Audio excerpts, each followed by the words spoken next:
just in, major media outlets have been reporting all kinds of rumors this election season. Are these reports loaded with intent? For a closer look at the media's coverage of these presidential candidates, we're joined by an old friend, Tim Graham, director of the Media Research Center, and Paul Porter, a new friend with IndustryEars.com, a new generation think tank that seeks media justice. Wow, that's a big goal, media justice, but we're going to try to do our own little version of media justice. Now, Paul, you actually believe, if I'm not mistaken, that the press has been too tough on Obama. Is that right? I think they've been tough on both in certain instances. One from the left angle, one from the right angle, and there's plenty of instances and occasions that happen all the time. Can you name a few times where the press has been too tough on Obama? This recently, right at your network, Fox, Bill Shine gave an apology for the chyron of Michelle Obama and the baby Obama.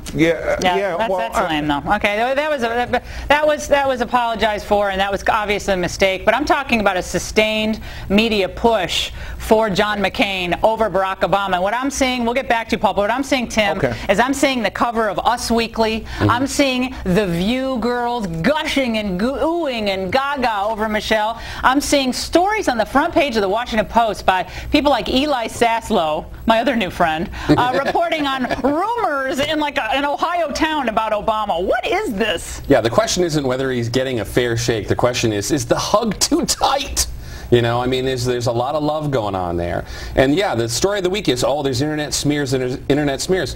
There's lots of internet smears about John McCain. Us, about you, Tim, about me, about the whole crew here. They've got websites about Bush called the Smirking Chimp. I mean, there's I gotta get on that one. Yeah, there's all kinds of internet smears going on the right. But this is what my problem is, Paul, is that when did the media actually become just a platform for airing rumors? I mean, whether it's Barack, as the religious charges, or someone said in this Washington Post thing that he was there's an internet rumor that he's gay, Muslim, racist. Like, what? Who's even believing this? It's laughable.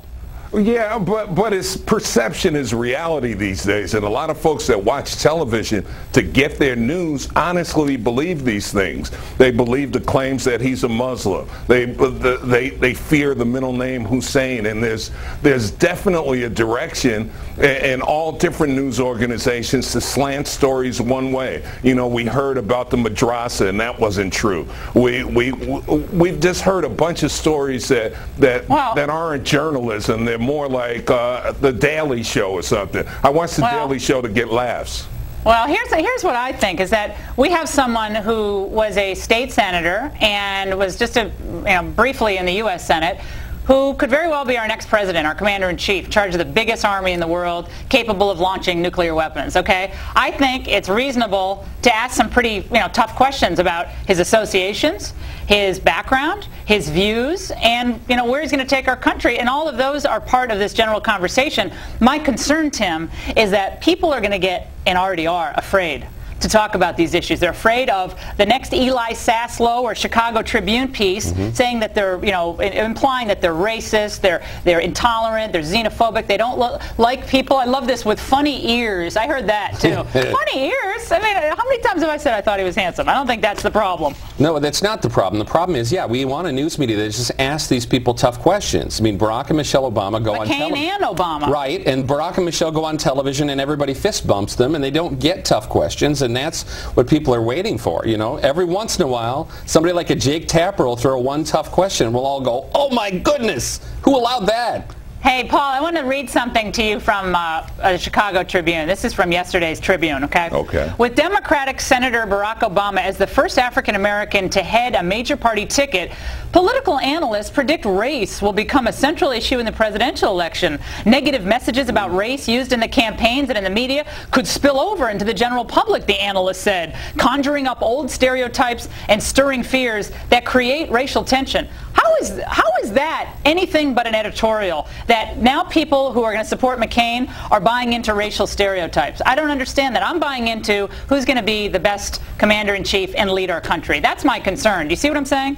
Oh, yeah, me too, definitely. But to assume that the racial issue is just going to come out of this presidential campaign, that's hilarious in itself. So, I mean, race is always an issue in this country, and it's been an issue for a long time. And I don't think it's going away if this campaign continues.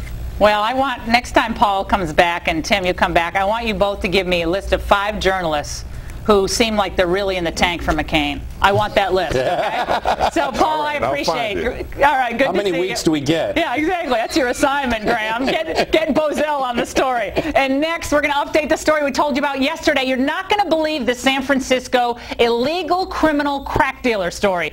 Unbelievable. Guess what? They've all just escaped. Wonderful. Prime time tonight. It's war. Liberal bloggers attack McCain's service record. Now outraged POWs fire back. Their exclusive interview.